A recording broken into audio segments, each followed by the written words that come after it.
once again.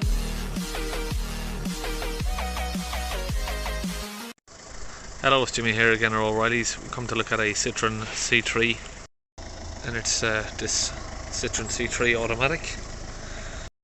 So it's got this service warning light here, flashing automatic, and what is happening is sometimes it won't start.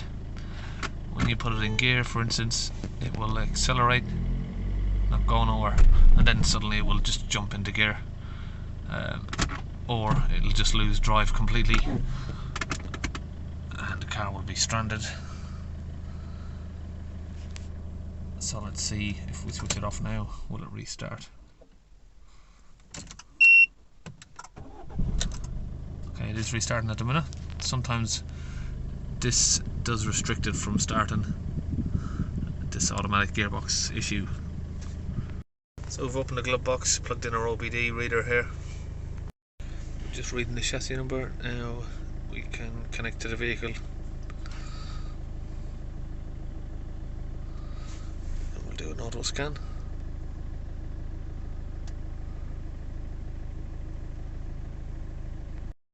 You can see we've got a little list of faults there already.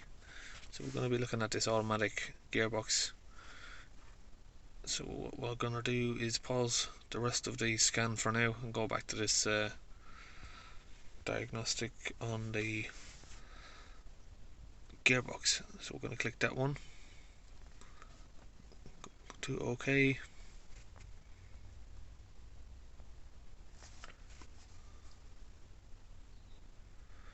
Transmission information consistency, clutch actuator fault, incorrect position, relation to the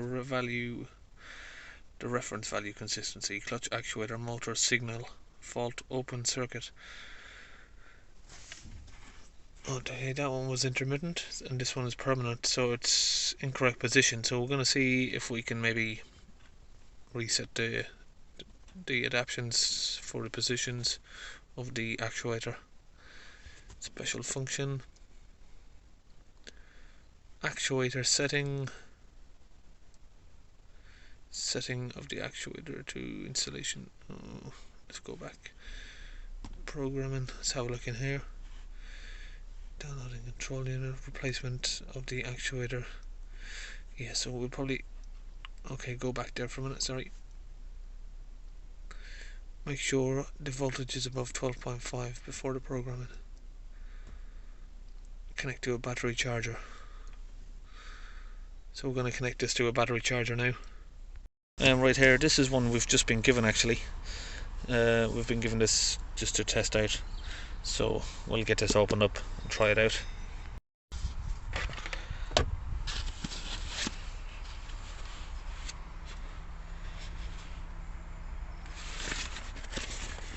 It looks very similar to our Noco Genius there, doesn't it? But we'll get it out and have a little better look. It does look very similar. It looks like they've used the same sort of design as the Noco there. We've got 6 volt or 12 volt settings. I think we can choose what happens when we turn it on. The actual charging cable looks quite flimsy, a little bit delicate, small. The quality of the clip looks very good. It's just a shame they didn't fit some better wiring on there. But I suppose it's only running. It's only 1.2 amp, so it's only got a small cable, but just for quality, like you'd imagine, they'd fit a little bit better cable on it. So we're going to get this connected up, and we can plug in here. We've got an inverter in the van, which we've got 240 volt electric, and we do use our Noco charger there to keep all the stuff charged, but we're going to use this one as a secondary as we're running it out to this car here. Okay, we've got this plugged in, flashing there. We connect up the crocodile clips there, one to each side. Now With the power light switched on, and we're on normal. Can't see if it's recognizing a 12 volt battery or not yet, so let's just press the modes, see if that makes any difference. No. Oh yeah, here we're on 12 volt normal. Should be sort of doing something if we press this. No.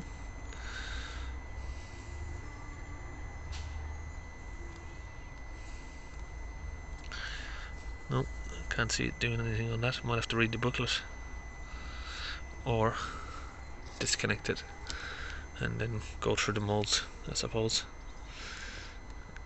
Nope, that's not working either. Oh yeah, here we go. Hold it. AGM.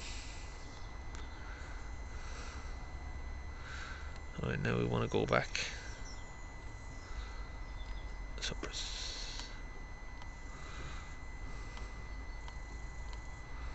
Nope, nope. Back to normal, 12 volt. So we'll leave that charge while we're looking at the diagnostic. Now the charger's on. It doesn't seem to be increasing the voltage though. But we'll do initialization of the actuator here.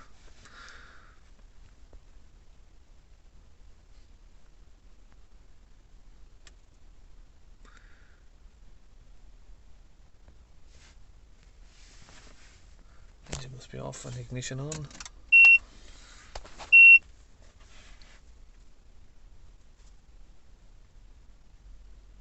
See if that works. Opening of the clutch not done. Okay, so it's saying maybe you have to charge the battery, so we're going to get a different charger on there. See if we can get this voltage here increased. So let's disconnect this Tornado and move that aside. Now we'll try out this Noco Genius. This is a 5 amp, so it's a little bit more powerful.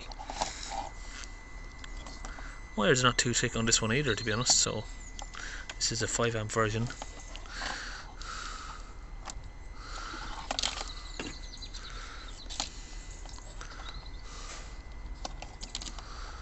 Get this connected on here.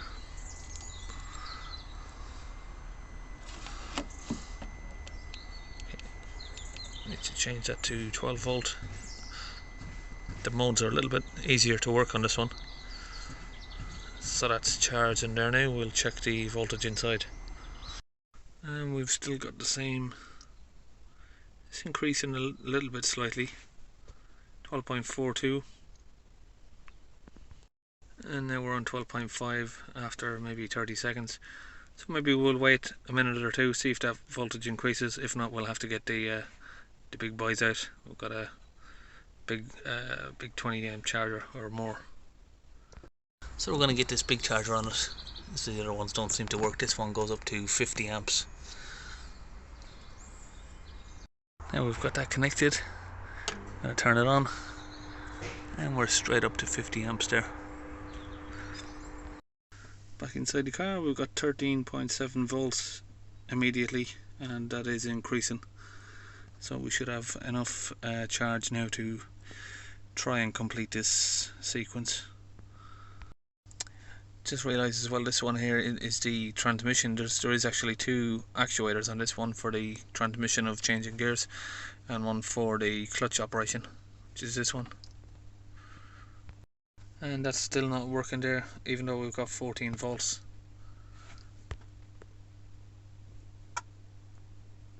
So I think maybe just it's going to need a replacement clutch actuator. We'll go back and try a couple of other things as well. So none of that's worked, and I think at the minute we are back to the no start, so it's not starting when we turn the key.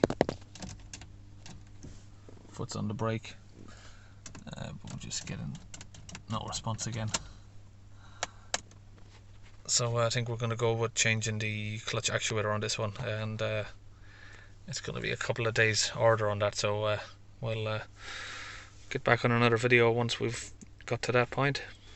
So we'll see you next time next videos.